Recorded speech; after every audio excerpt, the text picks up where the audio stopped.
Assalamu alaikum, ladies and gentlemen. Welcome back to the Green Talk, and I'm your host, Nowsheen Khurram. Today, we are joined by Bram Joanknecht, an international researcher and coordinator at Oxfam Noeb and Fair Finance International. His work looks at how bank, investor, and global financial systems shape climate pathways and how we can push for fair, accountable, and responsible transition. In today's conversation, we are going to explore what the global mineral transition is, why there is a race of rare earth minerals, and what are the risk opportunity implications are countries like Pakistan. So we warmly welcome Bram in our very special episode. So thank you for joining. Thank you so much. That was really very important for us to understand when the world is talking about mineral transitions, and few of them are saying that this is the decade of mineral transition. So, so our audience might be very much interested to learn what the term is actually and why suddenly the rare earth minerals are becoming the global discussion for climate strategies. Thank you so much. And first of all, thank you for hosting me in this important session. And indeed, it's very good to be here today and to be able to discuss these topics. So what we indeed see is that for the critical minerals, there is definitely a surge in demand when we look at the energy transition. So a lot of our systems are based on fossil fuels. And of course, at some point, these fossil fuels are going to run out. So there is this shift towards more renewable energy sources and ways of, for example, solar panels, electric vehicles, wind turbines, lots of new developments to make sure that we become more energy efficient and less, let's say, reliable on these fossil fuel sources. And following that, let's say, spurge of exploration of these critical minerals, but we need to look at the way they are being taken. So that is indeed what we see, that there is a lot of different countries across the globe are actually looking into these critical minerals as a source for their energy transition, to be able to make batteries for electric vehicles. In order to make turbines for wind, you would need to have these minerals like cobalt, lithium, graphite, nickel, copper. All of these minerals are kind of essential to make this transition happen. And that is why we see that there is more interest from countries across the globe to make sure that they are actually having access to these minerals. Oh, that's wonderful and interesting, definitely. But history shows whenever their resources boom, often come up with some implications. There are some exploitations as well.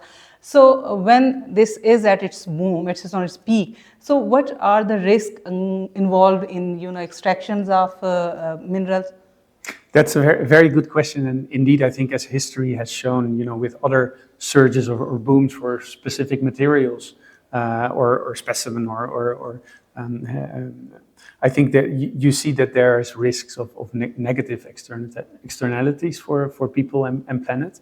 And I think that's why it's so important that for this energy transition and this search for these critical minerals, that we look for a just energy transition. Because if we don't, there is indeed a risk that there will be negative impacts for human rights, for the climate, so that it's not a real green transition. Because we need to look at how these minerals are being extracted and how we do that in a good and responsible way. And maybe if I may, that is also where we as Fair Finance International look at the financial perspective, because we have banks, investors, different type of financial institutions that are, of course, financing this transition, and they have a very important role to play to make sure that this happens in a way that, indeed, as you rightly mentioned, we do this in a just way, so not focusing on the negative impacts, but rather on being positive. Well, like countries like Pakistan, now we are also focusing on exploration of our own rare earth minerals, and recently they have some deal with the US as well to explore some areas. So what type of so if we talk about the global evidence, so what the countries like Pakistan must have to consider when they are going for the extraction and having large scale extractions of rare earth minerals or the other minerals? Yeah, so indeed, I think looking globally, it's important that if as a country you decide to move towards that transition, that you put in place clear policies to make sure that this happens in a just way, so that you look at the long-term benefits of extracting these minerals. And for that, there are different thematic areas that you could focus on. So, of course, in the conference that we are attending around the ASIC, it's about air quality, that you look at the way that you delve these minerals in a way that you reduce air pollution, and that actually look in ways to make sure that the air quality is safeguarded. But it's also about practical things such as the protection of workers, so that if you start mining, that workers are safe. It's about communities, that the communities around mining sites are actually involved in this process, that they can have bottom-up also inputs to make sure that the environment is not significantly harmed in a negative way, but actually that these mining operations are done, that they fit within the community that they are happening. So there are many international standards for this. You can look at UN guiding principles, the OECD guidelines, but there's also regional guidelines and perspectives that can be taken into account when you look into, well, how Pakistan could further explore this opportunity, because it is an opportunity, of course. There is a high need for these minerals, but again, it's important that we do this in a way that it's actually helping people and planet. And I think this is here where the financial sector again comes into play, making sure that if a bank is investing in a critical mining delving site, that they have these expectations, so that they take into account the considerations for these companies to make sure that this is happening justly. Okay, well, for a common person, for a layman like me, when we talk about the mineral extraction, sometimes it's think that's some fancy thing, like the government is doing something very expensive, but we can't relate it with the just energy transition. So how it's connect with the just energy transition? Yeah, I mean, it's a very good question, and I think it's very important. I mean, first of all, if you look at for common people, for us, these critical minerals are of crucial importance. They are in the camera that is being used, they're in the phone that we use, they're in the laptop, they're in the batteries that we use to drive our cars. I think these minerals are really essential for everyday's life. And I think it's also important to stress that fact, that it's not something abstract, it's not something which is not relevant to an average person. Actually, in your daily life, you encounter so many of these minerals that it's also logical to then think, okay, but how do we make sure that if we use these minerals, that also the extraction side is actually being done in a way that is just. And what is just is then, looking at the impacts on the air quality, looking at that it's done in a green way, that it's considering climate, it's considering the mining sites, water pollution, it's considering the workers' rights. All of these facts should be taken into account to make sure that whenever we use our phone, or we use our laptop or our car, we are not contributing to negative impacts, but actually this is done in a just way. Oh, that's interesting. Well, your work is mostly involved to evaluate the financial institutions and how they are working. So financial institutions are pouring billions of dollars in all these mineral mining and mineral supplies. So how do you assess the role of banks and investors in shaping whether this transition is clean, just, the information is available on their websites, and openly data is available? Yeah. So what we say is, where finance goes today, the world goes tomorrow. So whenever a bank decides to invest millions into a certain project, that project is going to be there for 10, 15, 20 years. There's going to be a mining site that's going to be there for a long time.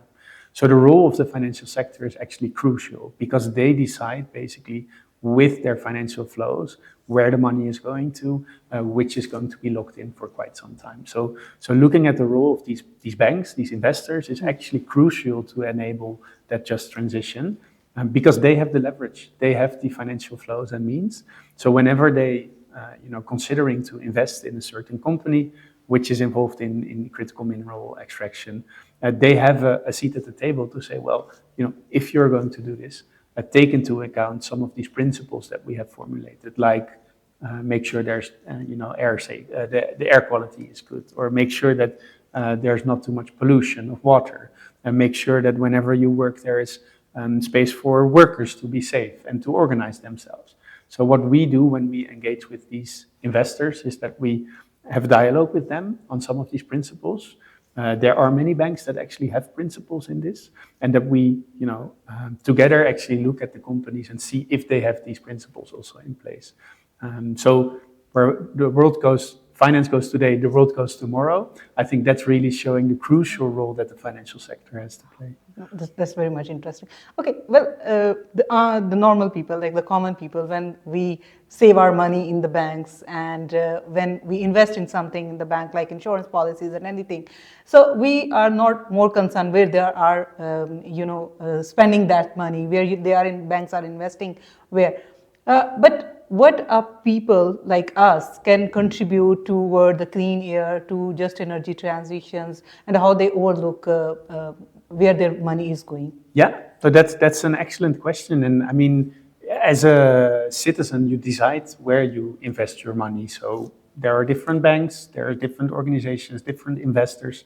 And if you put your savings or your pension savings in a certain bank, that bank is going to use that money to invest, of course, to make sure that you get a return. But you have leverage by that because you are a client of a bank. So you yourself can actually, and this is where, for example, an organization like Fair Finance Pakistan and the partners come into play, because they look at the policies of these banks. They look at what is a bank doing on human rights, or what is the bank's policy on climate change. And by assessing these policies, you can see as a consumer, is this bank actually a bank that fits with my personal values and beliefs? Sure. Do I want my money to be invested by this bank? And if so, then you can invest your money there.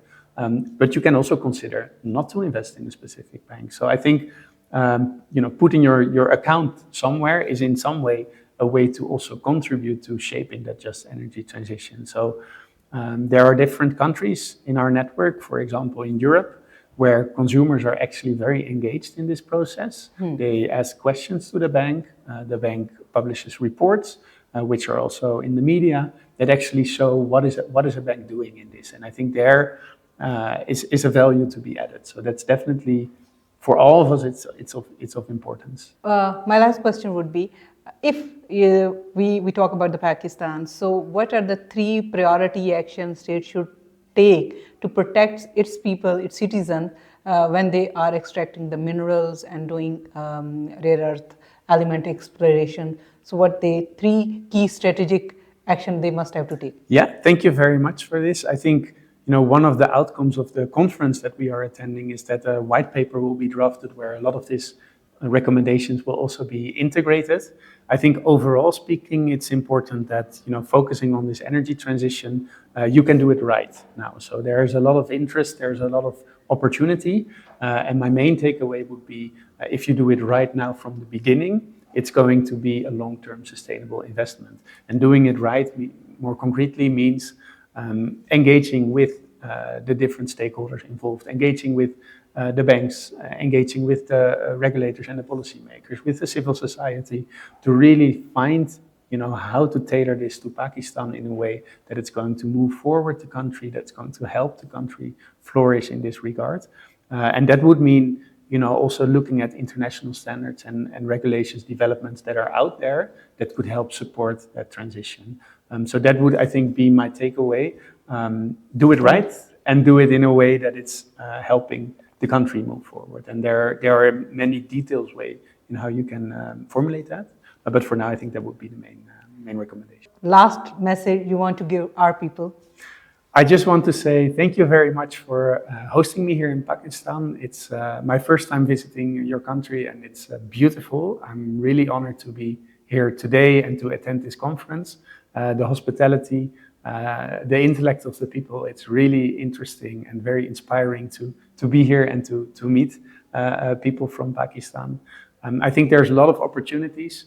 The country is moving, and it's with this critical minerals development as well. There are opportunities to do this in a just way, and please, it would be very good for the country, I think, to move forward on that. Thank you very much, Bram, for being with us. That was really very insightful discussions, and definitely we agree that the rare earth element exploration is very important at this point when if we have to go for the sustainable energy transition. So thank you for being with us once again, and the audience. And if you think we have to continue these type of discussion, please like, subscribe, and share our channel.